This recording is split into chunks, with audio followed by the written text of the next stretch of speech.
आजचा प्रवास आमच्यासाठी खूप खास होता, कारण आम्ही पंढरपूरवरून अक्कलकोटला स्वामींच्या दर्शनासाठी निघालो होतो. क्रिशा जन्मली होती तेव्हा आम्ही स्वामींना एक नवस केला होता आणि आता ती 16 महिन्याची झाली आहे. तोच नवस पूर्ण करण्यासाठी आम्ही अक्कलकोटला गेलो होतो. भाऊबीज असल्यामुळे तिकडे खूप जास्त गर्दी होती. पण असं म्हणतात ना, इथे आपण स्वामींच्या इच्छेशिवाय येऊच शकत नाही. स्वामींची ओढ असेल तेव्हाच हा योग जुळून येतो. एवढी गर्दी असूनही आमचं खूप छान असं दर्शन झालं.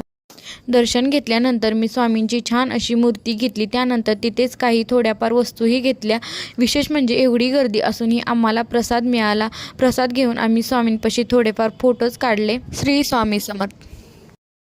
आजचा प्रवास आमच्यासाठी खूप खास होता, कारण आम्ही पंढरपूरवरून अक्कलकोटला स्वामींच्या दर्शनासाठी निघालो होतो. क्रिशा जन्मली होती तेव्हा आम्ही स्वामींना एक नवस केला होता आणि आता ती 16 महिन्याची झाली आहे. तोच नवस पूर्ण करण्यासाठी आम्ही अक्कलकोटला गेलो होतो.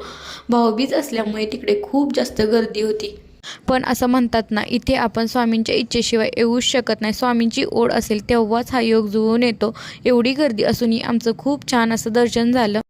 दर्शन घेतल्यानंतर मी स्वामींची छान अशी मूर्ती घेतली. त्यानंतर तिथेच काही थोड्याफार वस्तूही घेतल्या. विशेष म्हणजे एवढी गर्दी असूनही आम्हाला प्रसाद मिळाला. प्रसाद घेऊन आम्ही स्वामींपाशी थोडेफार फोटोज काढले. श्री स्वामी समर्थ.